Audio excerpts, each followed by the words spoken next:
Assalamualaikum warahmatullahi wabarakatuh. Salam sejahtera untuk kita semua.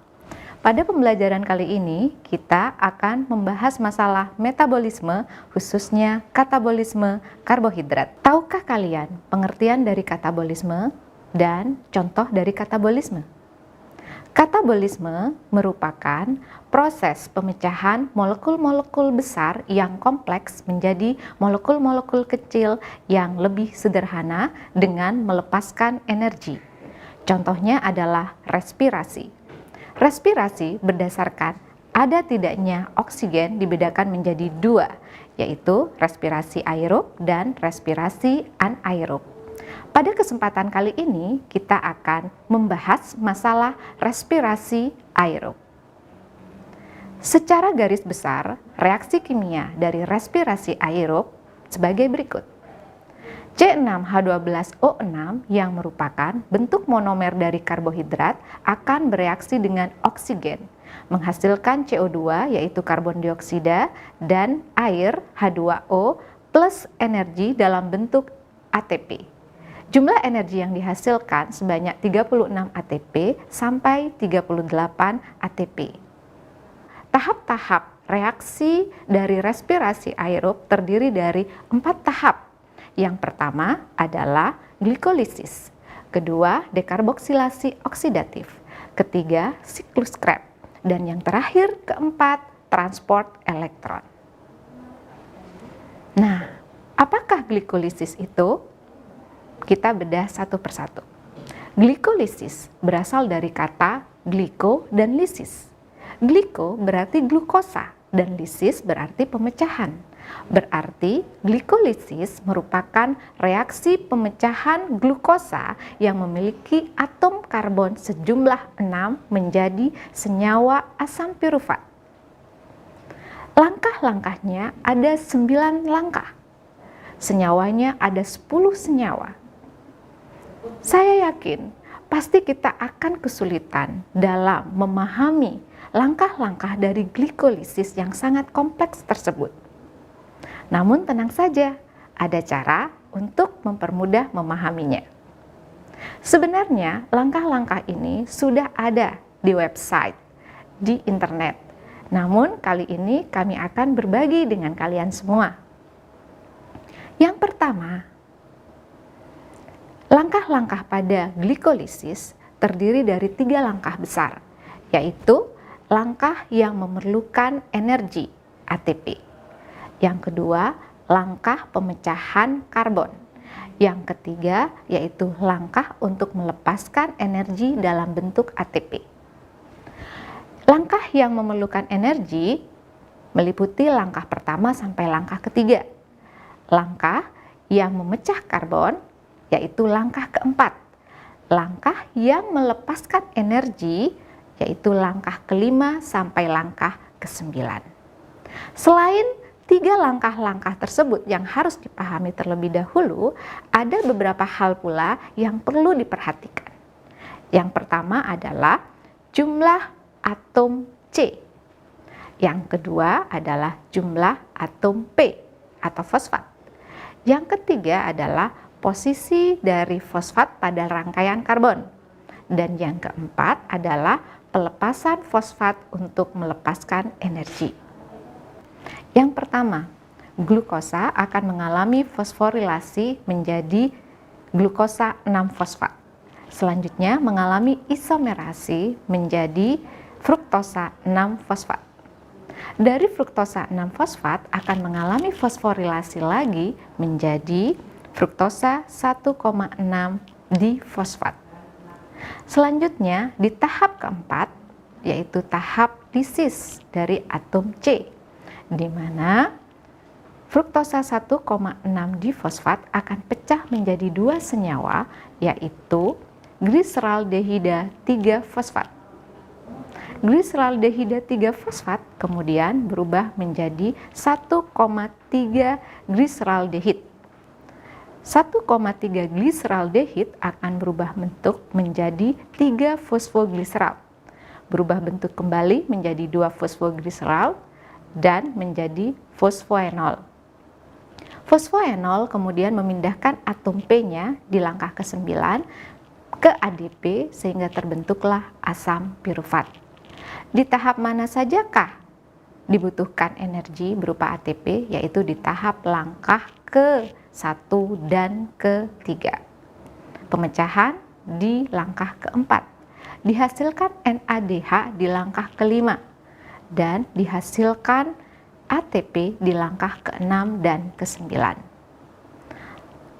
Dari hasil glikolisis akan diperoleh senyawa berupa ATP sebanyak 4 ATP, NADH sebanyak 2, dan asam pirufat sebanyak 2. Namun yang perlu diingat, pada tahap pertama dan ketiga diperlukan ATP, sehingga total ATP yang dihasilkan 4 ATP dikurangi 2 ATP menjadi 2 ATP. Berikutnya adalah tahap dekarboksilasi oksidatif. Di tahap dekarboksilasi oksidatif ini merupakan tahap perantara antara glikolisis dengan siklus Krebs. Terjadinya mulai dari sitoplasma menuju ke mitokondria. Begitu di mitokondria terjadi di dalam matriks mitokondria. Di tahap ini, 2 asam pirufat akan mengalami 3 peristiwa, yaitu peristiwa dekarboksilasi, peristiwa oksidasi, dan penggabungan dengan koenzim A.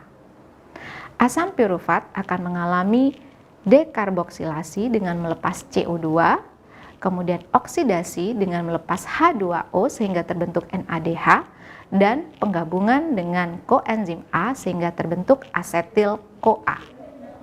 Dari tahap dekarboksilasi oksidatif ini dihasilkan 2 NADH dan 2 asetil koenzim A. Berikutnya tahap ketiga, yaitu siklus Krebs.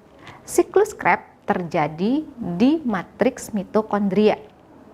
Bahannya adalah asetil koenzim A yang diawali dengan bereaksi dengan senyawa oksaloasetat membentuk asam sitrat atau asam trikarboksilat. Jadi, siklus Krebs disebut juga dengan siklus asam sitrat atau siklus trikarboksilat karena jumlah karbonnya sebanyak 3. Sangat rumit jika dilihat dari bagan. Mari kita lihat bagannya. Bagaimana cara untuk memudahkan menghafalkannya? Caranya adalah dengan menggunakan jembatan keledai. Jembatan keledainya adalah si isokesunat fuma oke.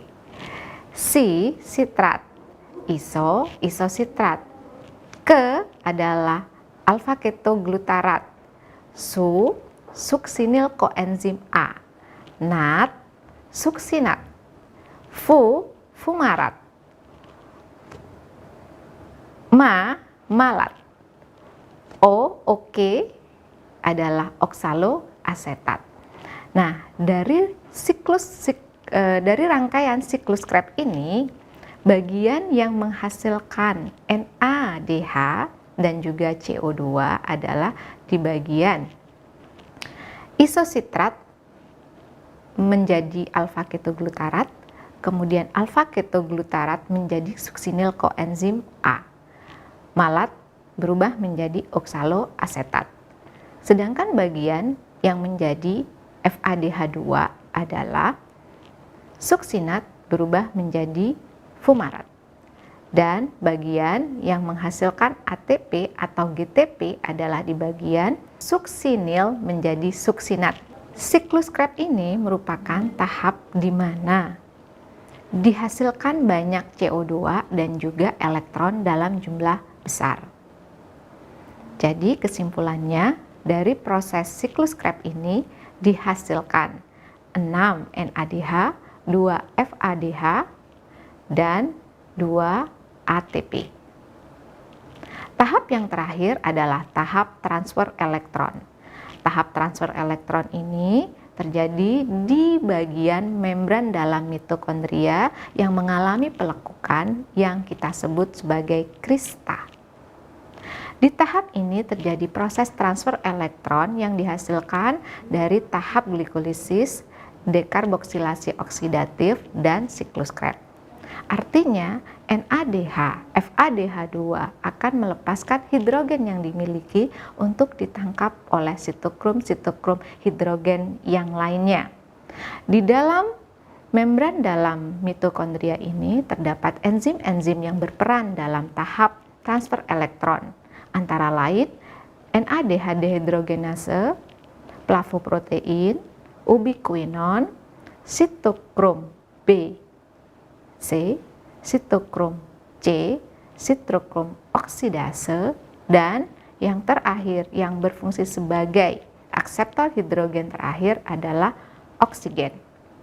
Selain itu juga terdapat mesin untuk menghasilkan ATP, yaitu ATP sintase melalui peristiwa kemiosintesis. Jadi NADH, FADH akan melepaskan hidrogennya, ditangkap oleh enzim-enzim yang ada pada membran dalam mitokondria, kemudian terakhir ditangkap oleh oksigen untuk kemudian dihasilkan energi dan H2O. Di tahap ini akan banyak dihasilkan ATP, sebanyak 34 ATP.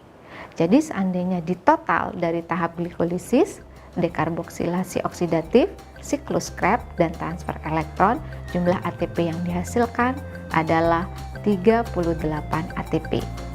Jika kemudian ada referensi yang menuliskan 36 ATP, ini juga benar. Kenapa benar? Karena ATP yang dihasilkan oleh glikolisis tidak ikut masuk ke dalam mitokondria. Sehingga dari 38 bisa dikurangi 2 ATP menjadi 36 ATP. Baik anak-anak, yang perlu diperhatikan juga dalam mempelajari respirasi aerob ini, perhatikan substratnya, tempat terjadinya, dan produknya. Semoga berhasil dan biologi selalu bisa. Terima kasih. Assalamualaikum warahmatullahi wabarakatuh.